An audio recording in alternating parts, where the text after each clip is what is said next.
आप सभी को नमस्कार। पहला स्वागत है आपका हमारे YouTube चैनल जीके सरकारी पर।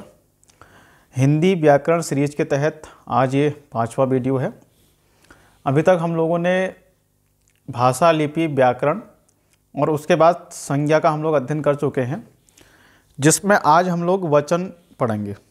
ठीक है, यदि आप हमारे चैनल पर नए हैं तो वीडियो को लाइक, सब्सक्राइब और शेयर ज़रूर कर दें।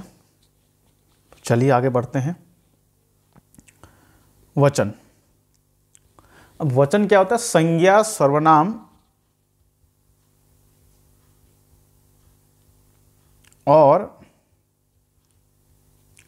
विशेषण, संज्ञा, सर्वनाम, विशेषण और क्रिया के जिस रूप से एकता या अनेकता, ठीक है, वचन क्या है? एकता या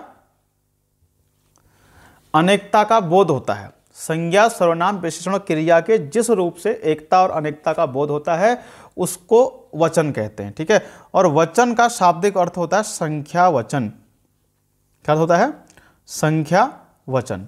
ठीक है, और विकारी शब्दों में, विकारी अर्थात कौन कौन से होते हैं विकारी शब्द?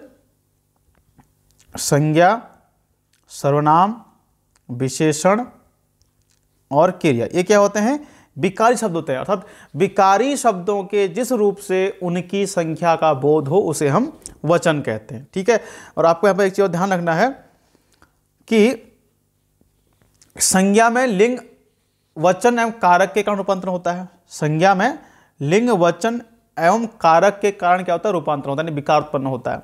संज्ञाओं के साथ आने वाली विभक्तियों को विशिष्ट कहा जाता है।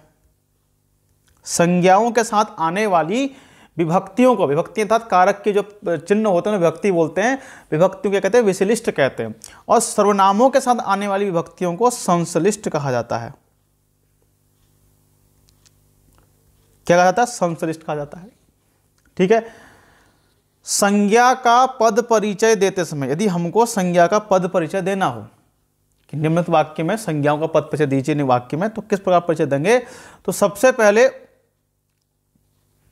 उसका भेद बताएंगे, फिर उसमें लिंग, फिर उसमें वचन, फिर कारक और फिर अन्य पदों का हम क्या करेंगे? परिचय बताते हुए अन्य पदों से उसका संबंध बताएंगे। ठीक है, अर्थात यानी संज्ञा का पद परिचय देते समय उसके भेद, लिंग, वचन, कारक और अन्य पदों का परिचय बताते हुए अन्य पदों से उसका संबंध बताना जरूरी होता है। ठीक हो गया, इनको आप देख लीजिएगा एक बार और नोट कर लीजिएगा।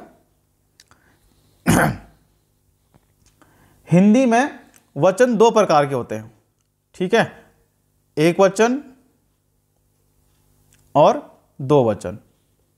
ठीक हो गया, सॉरी, एक वचन और बहुवचन। ठीक है, हिंदी में वचन दो प्रकार के होते हैं, एक वचन और बहुवचन।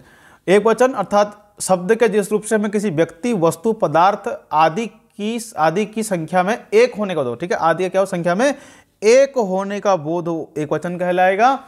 बहुवचन शब्द के जिस रूप से हमें किसी व्यक्ति, वस्तु, पदार्थ आदि की संख्या में एक से अधिक होने का क्या हो? बोध हो, उसे हम बहुवचन कहेंगे। ठीक है, एक वचन जैसे कि लड़का, नदी, पुस्तक, पत्रिका, मेज, एक वचन में आएंगे। अब बहुवचन में लड़कियां, नदियां, पुस्तक हैं। ठीक है, अब हम ये तो हम पढ़ लेंगे, लेकिन एक वचन की जगह पर बहुवचन के प्रयोग कैसे होते हैं उस हमको नियम देखने पड़ेंगे। ठीक है, तो उसके लिए नियम क्या है? पहला नियम कि अकारांत पुल्लिंग शब्दों में आ को बहुवचन बनाते समय क्या कर देते हैं? ए कर देते हैं। ठीक है, अकारांत अर्थात जिनका अंत अ से हो, सॉरी, आकारांत पुल्लिंग शब्दों में आ को बहुवचन मतलब इसमें क्या करेंगे? ए कर देंगे। ठीक है, आकारांत, आ का मतलब क्या? आकारांत मतलब क्या है कि जिन शब्दों का अंत आ से हो रहा हो, जैसे लड़का, तो वहां पर क्या लगा देंगे? ए, लड़के। ठीक है, क्या लगा देंगे? ए। ठीक है, लड़का का लड़के, घोड़ा घोड़े, बकरा बकरे। ठीक है, तकिया तकिए, तोता तोते। अब इसमें इसको देखते हैं तरीके से हम लोग। तो नियम एक है आकारांत। आकारांत पुल्लिंग शब्दों की बात चल रही है, उनमें आ को बहुवचन मतलब ए कर देते हैं कराया। ठीक है, तो जैसे आपका लड़का लड़के, घोड़ा घोड़े, गमला गमले, बकरा बकरे, इस तरीके से, यानी कि आकारांत पुल्लिंग शब्द होना चाहिए और उसमें आ को बहुवचन मतलब क्या कर देंगे, ए कर देंगे। ठीक है, आ का ए कर देंगे। ठीक है, मुर्गा मुर्गे, कटरा कटरे, तकिया तकिए, तोता तोते, सोफा सोफे। ठीक है, इस तरीके से हम इनको चेंज कर देते हैं, यानी कि आकारांत पुल्लिंग शब्दों में आ को ए में बदल देते हैं। अब इसमें अपवाद भी आपको पहचानने पड़ेंगे, यही पेपर में कंफ्यूजन करते हैं। ठीक है, तो संबंधवाचक और संस्कृत के कुछ आकारांत, ठीक है, पर आकारांत लिख लीजिएगा इसको, आकारांत शब्दों का रूप नहीं बदलता है। संबंधवाचक होने चाहिए और संस्कृत के कुछ शब्द होंगे तो उनका रूप नहीं बदल सकता। जैसे पिता, ठीक है, अब पिता का पिते नहीं हो सकता, चाचा का चाचे नहीं होता है। ठीक है, बाबा बाबा ही रहेगा, चाचा मामा नाना दादा पापा, योद्धा, अब योद्धा का योद्धे नहीं कह सकते आप। ठीक है, और राजा को राजे नहीं कह सकते, क्या नहीं कह सकते, राजे नहीं कह सकते। ठीक है, तो संस्कृत कुछ कहें आपके आकारांत शब्दों की बात चल रही है, ये अपवाद होंगे आपके, और योद्धा, राजा, दादा पापा, ये क्या होंगे, अपवाद हैं, इनका रूप नहीं बदलता है। ठीक है, चलिए नियम नंबर 2, औ ई उ ऊ पर अंत होने वाले पुल्लिंग शब्दों में दोनों वचनों में समानता है। पुल्लिंग शब्द कहते हैं दोनों वचनों में समान रहते हैं। ठीक है, औ ई उ पर अंत होने वाले पुल्लिंग शब्द दोनों वचनों में समान रहेगा। ठीक है, एक वचन में भी और बहुवचन में भी। ठीक है, घर का घर, ठीक है, मोती का मोती ही रहेगा, बाजार का बाजार, साधु का साधु, ऋषि का ऋषि, आलू का आलू, अब आलू का आलू नहीं कह सकते, ऋषि का ऋषि नहीं कह सकते, पति का पति ही रहेगा, डाकू डाकू, हाथी हाथी, चाकू चाकू ही रहेगा। ठीक है, इनके क्या है, जिन जो आपके ई उ पर अंत होने वाले पुल्लिंग शब्द होंगे, उन पुल्लिंग शब्द होंगे वो दोनों वचनों में क्या होते हैं, समान रहते हैं। अब नियम नंबर 3 क्या है कि यदि किसी स्त्रीलिंग शब्द के अंत में क्या आता है, या आता है, सॉरी, यदि ईकारांत स्त्रीलिंग शब्दों में, यदि ईकारांत यानी कि ई से अंत होने वाले शब्दों की बात चल रही है, ईकारांत स्त्रीलिंग शब्दों में क्या है, ई आए तो इसका क्या बन जाएगा, इया बन जाएगा। ठीक है, क्या बन जाएगा, इया बन जाएगा। ईकारांत स्त्रीलिंग शब्दों में ई आए तो ई का क्या बन जाएगा, इया बन जाएगा। ठीक है, तो देखते हैं इसके एग्जांपल्स। जैसे नीति का नीतियां, बेटी का बेटियां, गति का गतियां, लड़की लड़कियां, नदी नदियां, बिल्ली बिल्लियां। ठीक है, बेटी बेटियां, नारी नारियां, और आपको भी ध्यान रखना है कि बड़ी ई जो इसमें आपका है, जैसे बेटी है तो ये छोटी ई में चेंज होती है बहुत मतलब समय, रोटी रोटियां, चिट्ठी चिट्ठियां, पत्नी पत्नियां। तो इकारांत स्त्रीलिंग शब्द होने चाहिए और वो क्या हो, उनमें ई आए तो ई का इया में वो चेंज हो जाएगा। ठीक है, ये नियम नंबर 3 था। नियम नंबर अगर हम 4 की बात करें, ठीक है, यदि किसी स्त्रीलिंग शब्द के अंत में या आता है, क्या आता है, या आता है, तो उस पर क्या लगा देंगे, ये चंद्र बिंदु लगा देंगे। ठीक है, अर्ध अनुस्वार लगा देंगे। ठीक है, यदि किसी स्त्रीलिंग शब्द के अंत में क्या आता है, या आता है, तो वहां पर क्या लगाना है, चंद्र बिंदु, अर्ध अनुस्वार का चिन्ह लगा दिया था बहुवचन बनाने के लिए। जैसे एग्जांपल्स, चिड़िया, तो क्या बन जाएगा, चिड़िया बन जाएगा। चिड़िया एक वचन में है, चिड़िया बहुवचन में। ठीक है, बुढ़िया बुढ़िया बुढ़िया, ठीक है, गुड़िया गुड़िया, बिटिया बिटिया, कुतिया कुतियां, बंदरिया बंदरियां, गिदड़िया गिदड़ियां, बकरिया बकरियां। ठीक है, यानी कि यदि किसी स्त्रीलिंग शब्द के अंत में या आ रहा है तो उसमें आप चंद्र बिंदु लगा देंगे तो क्या बन जाएगा, वो बहुवचन बन जाएगा। ठीक है, चलिए नियम नंबर 5 देखते हैं। अकारांत यानी कि अ से अंत होने वाले स्त्रीलिंग शब्दों में ए लगाने पर, यानी कि अ का क्या बन जाएगा, ए बन जाएगा। ठीक है, तो ए लगाने पर क्या बन जाएगा, बहुवचन बन जाएगा वो।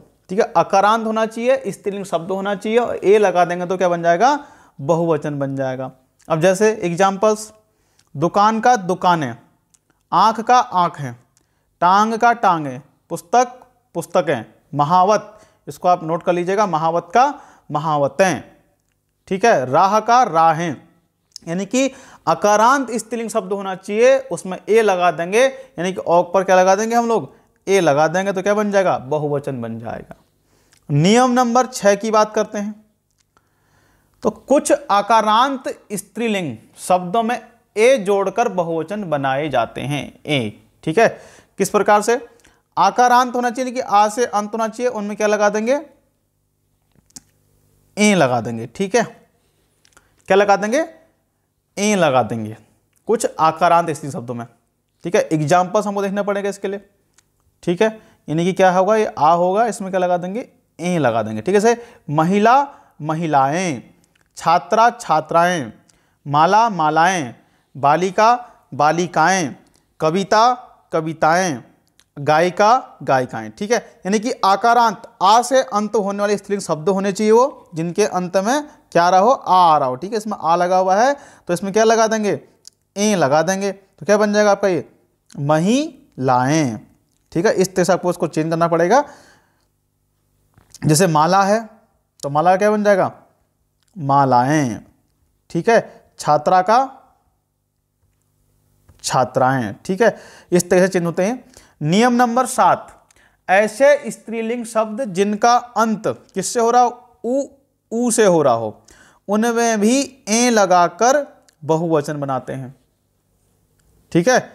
क्या कह रहा है, कुछ स्त्रीलिंग शब्द जिनका अंत ऊ से हो, उनमें क्या लगा देंगे, ए लगा देंगे, ठीक है। इसमें लगा नहीं चंद्र बिंदु, ए लगा देंगे तो क्या बन जाएगा, बहुवचन बन जाते हैं। अब जैसे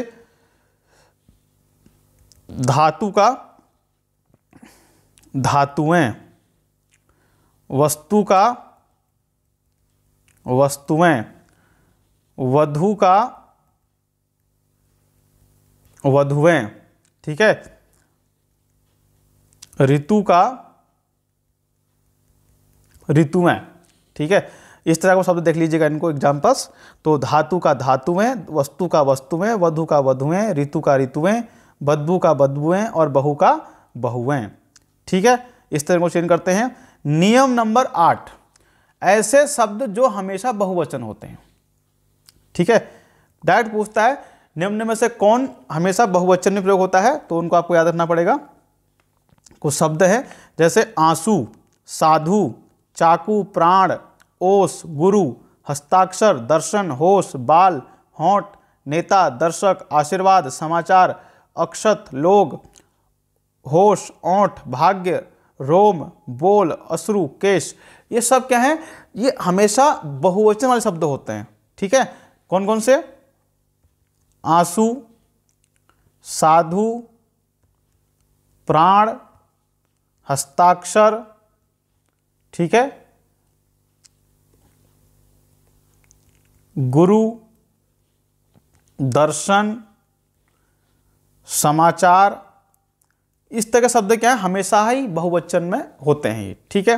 फिर नियम नंबर 9, सभी प्रकार के अनाज अर्थात कि द्रव्यवाचक संज्ञाएं हमेशा एक वचन में होती हैं, जिनमें गेहूं और अनाज की बात करें तो गेहूं, चावल, सरसों, सभी दालों के नाम एक वचन में होंगे। ये सभी प्रकार यानी कि द्रव्यवाचक संज्ञाएं क्या होती है, हमेशा एक वचन में होती हैं। किसमें होती हैं, एक वचन में होती हैं, ठीक है। तो ये भी आपको ध्यान रखना है कि जितनी भी प्रकार की द्रव्यवाचक संज्ञाएं हैं, इसमें आपके अनाजों के नाम, दालों के नाम, धातुओं, सब किसमें आएंगे, एक वचन में आते हैं, ठीक है।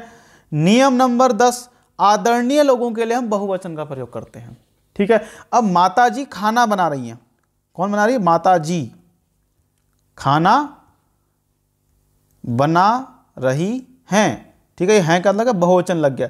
अब इसे क्या कहोगे, आपकी माताजी खाना बना रही है, ठीक है। तो माताजी खाना बना रही हैं। लाल बहादुर शास्त्री योग्य प्रधानमंत्री थे, ठीक है। पिताजी बाजार जा रहे हैं, गुरुजी छात्रों को पढ़ा रहे हैं। अब गुरु छात्रों को पढ़ा रहा है तो क्या कहेंगे आप लोग, ठीक है। तो आदरणीय लोगों के लिए हम बहुवचन का प्रयोग करते हैं हमेशा, ठीक है, इसको आपको ध्यान रखना है। नियम नंबर 11, ये आगे जो आपको बताया मैंने, समूहवाचक द्रव्यवाचक वस्तुओं के नाम सदा एक वचन में होते हैं। समूहवाचक भी और द्रव्यवाचक संज्ञाएं, जितनी भी समूहवाचक होंगी, सभा, जनता, ठीक है, पुलिस, सेना, ये सब जितने भी समूहवाचक के शब्द होंगे, पीछे संज्ञाएं आपको पढ़ा रखी हैं, वो सभी, और जितनी भी द्रव्यवाचक संज्ञाएं हैं वो सभी क्या होंगी, एक वचन में होती हैं। जैसे एग्जाम्पल, समिति, आयोग, परिवार, जनता, सेना, पुलिस, टीम, लोहा, सोना, चांदी, कोयला आदि सब किस में आएंगी, एक वचन में। आपको ध्यान रखना डायरेक्ट कि समूहवाचक संज्ञाएं, द्रव्यवाचक संज्ञाएं किस में होंगी, हमेशा एक वचन में होती हैं, ठीक है। और जो आदरणीय लोग हैं उनके लिए हम बहुवचन का प्रयोग करते हैं, आपको ये भी ध्यान रखना है, ठीक है। नियम नंबर 12, बड़प्पन दर्शाने के लिए कुछ लोग क्या कहते हैं, वह के स्थान पर वे, वह के स्थान पर वे और मैं के स्थान पर क्या लगा देते हैं, हम का प्रयोग करते हैं, किंतु वे एक वचन ही होते हैं, ठीक है। वह के स्थान पर वे और मैं के स्थान पर हम। अब बोली का प्रभाव होता है क्षेत्र, बोली क्षेत्र का प्रभाव होता है, ठीक है। वह के स्थान पर वे और मैं के स्थान पर हम का प्रयोग करते। बोले हम जा रहे हैं, बोले हम आ रहे थे। अब अपने आप को करेंगे हम आ रहे थे, मैं आ रहा था कहते ठीक था, अब हम आ रहे हैं, बात तो एक ही है, ठीक है, बात अपनी ही कर रहे हैं। लेकिन वो क्या, बोली क्षेत्र का प्रभाव रहता है भाषा में, तो कहते हैं एक वचन में ही होते हैं। एग्जाम्पल्स, मालिक ने अपने नौकर से कहा कि हम मीटिंग में जा रहे हैं। अब हम मीटिंग में जा रहे हैं, अब जा तो एक ही रहा होगा, ठीक है, इसलिए क्या है, एक वचन में ही। आज अरविंद से बात हुई तो वे मुझसे बात करके बड़े प्रसन्न हुए। अब कहना चाहता कि वह मुझसे बात करके बड़े प्रसन्न हुए, ठीक है। लेकिन क्या है, वे लगाने से क्या है कि वो बहुवचन नहीं हुआ, एक वचन में ही बात हो रही, ठीक है। नियम नंबर 13, द्रव्यवाचक संज्ञाओं का प्रयोग केवल, ये तो आपको बता दिया मैंने कि द्रव्यवाचक जितनी संज्ञा होंगी उनका प्रयोग हमेशा एक वचन में होगा। घी, तेल, पानी, दही, दूध, लस्सी, ठीक है। सिंपल सा आपको याद रखना है कि समूहवाचक होनी चाहिए और द्रव्यवाचक संज्ञा शब्द होने चाहिए। ये सब क्या होंगे, हमेशा एक वचन में। आपसे उसमें समिति पूछ ले, परिवार पूछ ले, आयोग पूछ ले, सेना पूछ ले, कुछ भी पूछ ले, ठीक है। सोना, चांदी, तांबा, घी, तेल सब क्या है, एक वचन में प्रयोग होने वाले शब्द हैं, ठीक है। नियम नंबर 14 की बात करते हैं। संबंध बताने वाले शब्दों का प्रयोग समान रूप से एक वचन और बहुवचन दोनों में होता है, ठीक है। जैसे नाना, नानी, मामा, मामी, चाचा, चाची, दादा, दादी, ताई, ताऊ, ठीक है। समान रूप से इनका प्रयोग हम एक वचन में भी करेंगे, बहुवचन में भी करेंगे इनको, ठीक है।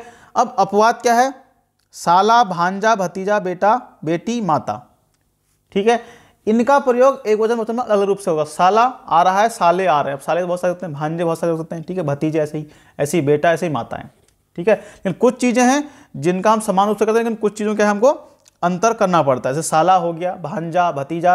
अब क्या है कि भैया भतीजे बहुत सारे हो सकते हैं, उसके भतीजे आ रहे हैं आज, भांजा आ रहा है, भांजे आ रहे हैं, ठीक है। बेटा आ रहा है, बेटे आ रहे हैं, ठीक है। माता आ रही हैं या माताएं आ रही हैं, ये इसलिए यहाँ पर अपवाद है, ठीक है। नियम नंबर 15, कभी कभी किसी व्यक्ति को हम सम्मान देने के लिए क्या कहते हैं, व्यक्ति तुम की जगह पर क्या कर लेता है, आप का प्रयोग करता है, जो कि एक वचन ही होता है, ठीक है। सम्मान देने के लिए व्यक्ति तुम की जगह पर आप का प्रयोग करता है। क्या आप आज इलाहाबाद विश्वविद्यालय गए, ठीक है, तो ये आप क्या है, एक वचन ही है। क्या आप पुस्तकें लाए थे, अब पुस्तकें भले यहाँ बहुवचन है, लेकिन आप क्या है, एक वचन में प्रयोग हुआ है, ठीक है। धातुओं का प्रयोग, ये तो आपका द्रव्यवाचक में आ गई, तो धातुओं का प्रयोग भी एक वचन में होता है। सोना, चांदी, पीतल, तांबा, जस्ता, एल्युमिनियम, हीरा सब क्या है, ये द्रव्यवाचक संज्ञाएं हैं, ये इनका प्रयोग भी एक वचन में ही होता है। नियम नंबर 17, हर एक, प्रत्येक का प्रयोग सदैव एक वचन के रूप में किया जाता है, ठीक है। हर एक, इन और प्रत्येक, इनका प्रयोग हमेशा एक वचन के रूप में ही किया जाता है, ठीक है। जैसे हर इंसान सच नहीं बोलता, यानी कि अलग अलग की बात चल रही है, हर इंसान सच नहीं बोलता। हर एक में बुराइयों के साथ साथ कुछ अच्छाइयाँ भी पाई जाती हैं। प्रत्येक व्यक्ति को कूड़ेदान का प्रबंधन, प्रत्येक यानी कि एक एक की बात कर रहा है, हर एक यानी हर एक की बात कर रहा है, इसलिए क्या है, एक वचन शब्द हैं ये आपके, ठीक है। इन्हें बहुवचन मत लगाना कभी आप लोग, ठीक है। नियम नंबर 18 की बात करें, समूहवाचक संज्ञाओं का प्रयोग केवल एक वचन में, यह भी आपको बता दिया मैंने अभी, ठीक है।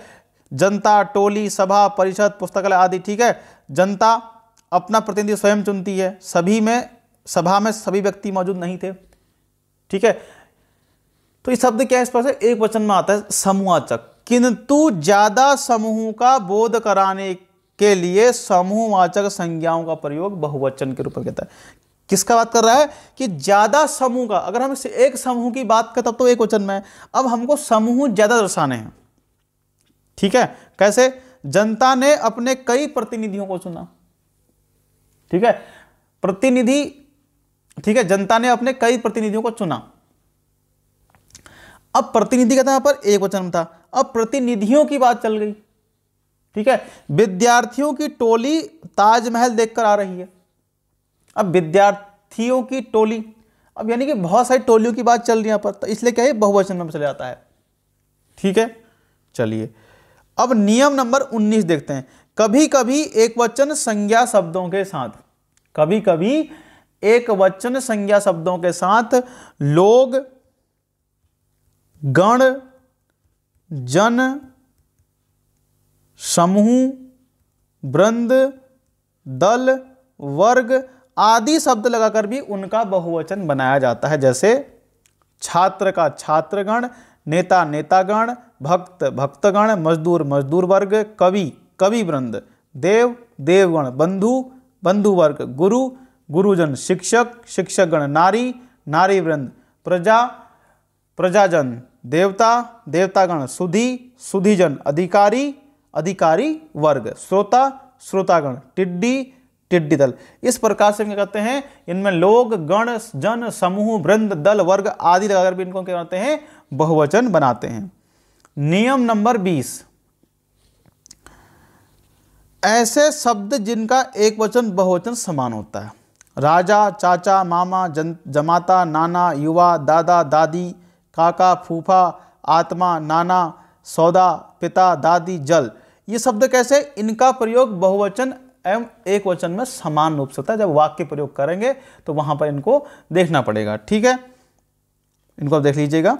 गुणवाचक एवं भाववाचक संज्ञाओं का प्रयोग एक वचन के रूप में किया जाता है, ठीक है। जब हमने संज्ञा पढ़ी तो वहां भी आपको बताया था कि गुणवाचक एवं भाववाचक संज्ञाओं का प्रयोग एक वचन के रूप में होता है, किंतु इनकी संख्या प्रकार बताने के लिए इनका प्रयोग बहुवचन के रूप में भी किया जाता है, ठीक है। ऐसे सज्जन तो ठीक था, सज्जन है। अब सज्जनता, व्यवस्था, खूबियां, धोखा, तो इस शब्द क्या जाएंगे, बहुवचन में आ जाते हैं, ठीक है। अब ये सदा एक वचन में शब्द है, इनको आप देख लीजिएगा इनको एक बार, ठीक है। तो जैसे जनता, वर्षा, मजा, चर्चा, आटा, जल, वृंद, आकाश, प्रजा, भीड़, व्यथा, सत्य, गण, वर्ग, दल, हर, प्रत्येक, हरेक, प्रेम, क्षमा, काया, पानी, दूध, सोना, माल, सामग्री, सहायता, ये सब के सारे शब्द हैं एक वचन में सदा प्रयोग किए जाते हैं, ठीक है। तो आपको समझ में आ गया कुछ शब्द, ठीक है। इनको आप देख लीजिएगा एक बार। और समूहवाचक और समूहवाचक संज्ञा का प्रयोग एक वचन में, इसके अलावा जो द्रव्यवाचक संज्ञा होती उनका प्रयोग भी एक वचन में होता है, ठीक है। हर, हर एक, प्रत्येक का प्रयोग एक वचन में किया जाएगा हमेशा। ये द्रव्यवाचक संज्ञाओं का प्रयोग हो गया एक वचन में हमेशा, ठीक है।